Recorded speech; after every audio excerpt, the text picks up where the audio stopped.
আবু সাইদ রংপুরের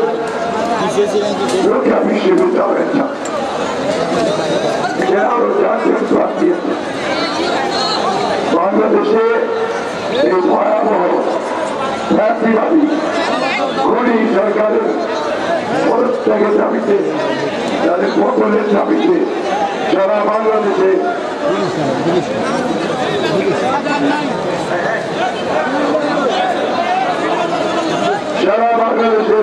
শত শত ছাত্র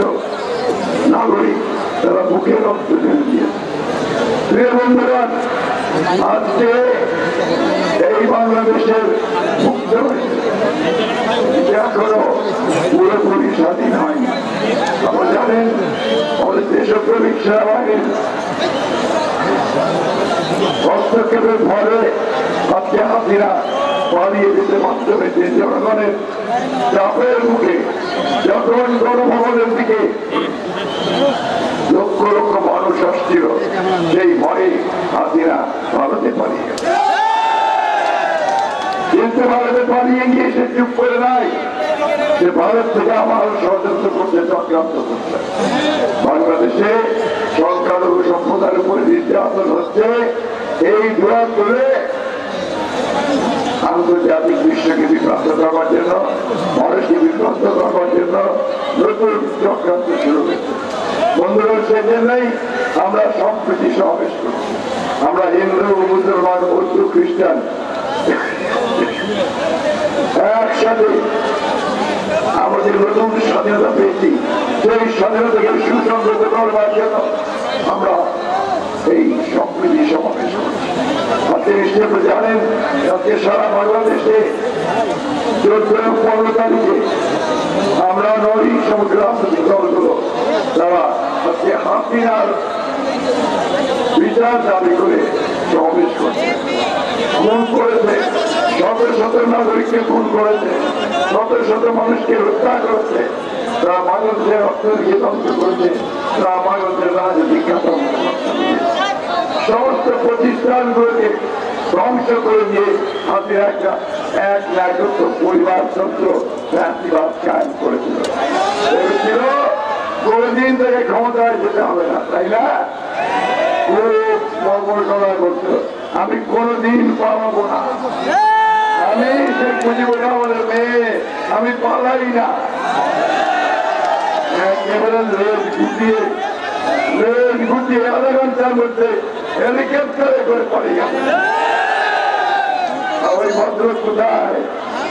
যিনি বারবার বলতেন কি বলতেন, পালাবো না, আর বস্ত্রের বাড়িতে কি উঠবো, কোথায় উঠেছে আর কোন কেউ জানে না। আমি থেকে আমন্ত্রণ যাচ্ছে, আছেন আমার বাসায় আছে, কিছু নাই। আপনারা দেখেছেন সমগ্র বাংলাদেশের মানুষ এখন থেকে উঠেছে, বাংলাদেশের মানুষ থেকে তাদেরকে সহযোগিতা করেছে,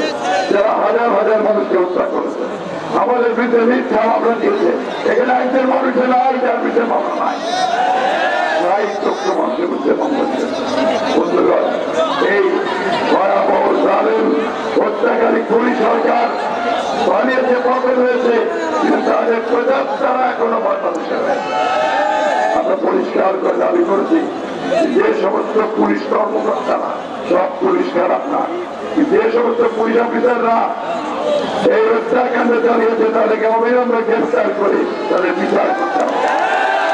হাসিনার বিচার করতে হবে। হাসিনার সঙ্গে তার মন্ত্রী সভা যারা চুরি করছে, ডাকাতি করছে, হত্যা করছে, তাদের সকলের বিচার করতে হবে। বিচার শুরু হয়েছে। আল্লাহর ভাই, দুনিয়ার ভাই, বড়রা আল্লাহই করে দিয়েছে। ধর্মের কর বাতাসে নড়ে, সেই জন্যই তারা পালিয়েছে আর আপনারা জেগে উঠেছে, সবাই জেগে উঠেছে। বন্ধুরা, আজকে আমি সাহেবের বাসায় গিয়েছিলাম, তার বাবা যারা বোকা হয়ে গেছে, বোমা হয়ে গেছে, তার মা কথা বলতে পারেন না, তার একমাত্র সন্তান, তাদের আশা ছিল যে এই সন্তান তাদের দুঃখ করতে হবে। ইংরেজিতে অনেক ছোট ছেলে যায়, নিজের প্রাইভেট ডিগ্রি করে পড়তো, একটা অত্যন্ত মেধাবী ছেলে, তাকে কিভাবে একটা দেশের পুলিশ সরাসরি মুখে গুলি করে মারতে পারে ছেড়ে 2 হাত ছেড়ে দাঁড়িয়েছিল গুলি করো একটা গুলি খেয়েছে আমারও সে নামেনি আমারও গুলি করেছে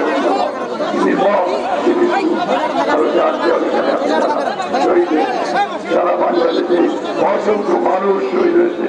তাদের এই শাহাদাতকে অর্থবহ করার জন্য তাদের আত্মত্যাগকে অর্থবহ করার জন্য আমাদের এখন সকলকে ঐক্যবদ্ধ হতে হবে ঐক্যবদ্ধ হয়ে আওয়ামী লীগের হাতিয়ার সকল ষড়যন্ত্রকে রুখে দিতে হবে বন্ধুগণ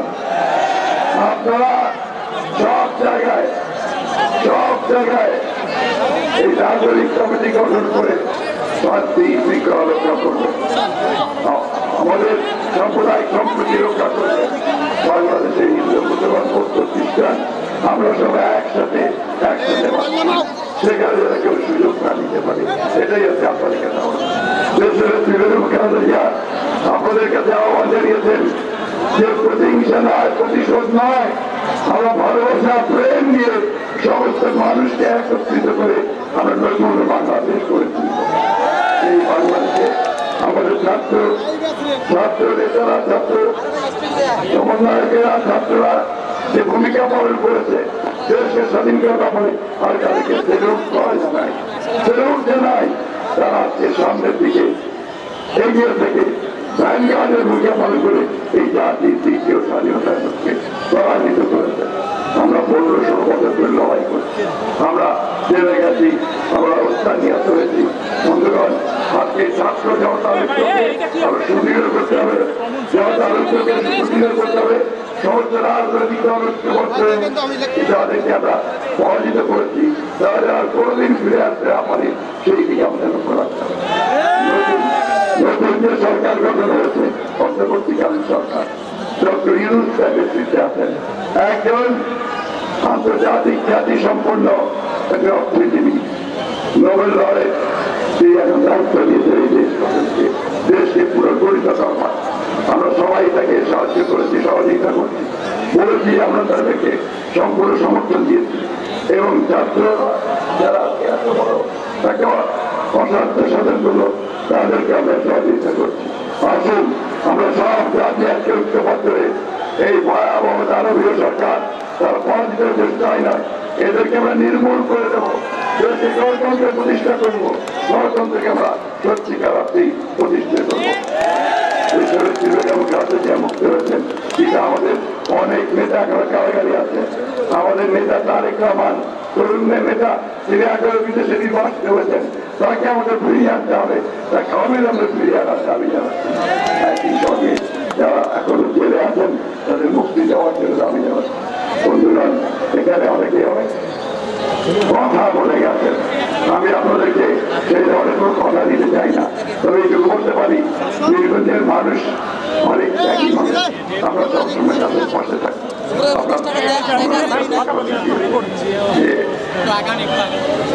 রংপুরের মানুষ প্রয়োজন নাই এখানেই থাকবেন আপনারা ছাত্রের সব কিছু আপনাদের কাছে একটা বিশ্ববিদ্যালয় এবং একটা হাসপাতাল গড়ে তোলার জন্য আমাদের দাবি ছিল আমরা সর্বাত্মক চেষ্টা করবো এটাকে সমর্থন দেওয়া সব শেষে যে কথা বলি এখনো আমাদের বিপদ যায়নি সেই বিপদকে মোকাবেলা করার জন্য ঐক্যবদ্ধ নন তারপরে এই ঐক্যের মধ্য দিয়ে দেশকে পরিষ্কার করে নতুন নির্বাচন করে জনগণের সরকার প্রতিষ্ঠা করতে হবে আমরা একটা নিরপেক্ষ নির্বাচন চাই সেই নিরপেক্ষ নির্বাচনের একটা অনুকূল পরিবেশ সৃষ্টি করবে আমরা সবাই একমত আছেন তাইদের যে মৃত্যু যে শাহাদাত বরণ তাকে আমরা সবাই সমুজ্জ্বল করে রাখতে চাই তাহলে আমাদেরকে অবশ্যই তার পথে অনুসরণ করে আরো জোরদার লড়াই করে আমাদেরকে তাদের সকলকে নির্মূল করতে হবে জনগণের সরকার প্রতিষ্ঠা করতে হবে আসুন সেই লক্ষ্যে আমরা সবাই কাজ করি আমাদের সকলকে ধন্যবাদ আসসালামু আলাইকুম খুদা হাফেজ বাংলাদেশ জিন্দাবাদ জাতীয় জিন্দাবাদ শহীদ জিন্দাবাদ তারেক রহমান জিন্দাবাদ সোহাগের মাকে পীরগঞ্জ বিএনপির পক্ষ থেকে আমরা একটা অনুদান সামান্য অনুদান তুলে দিচ্ছি।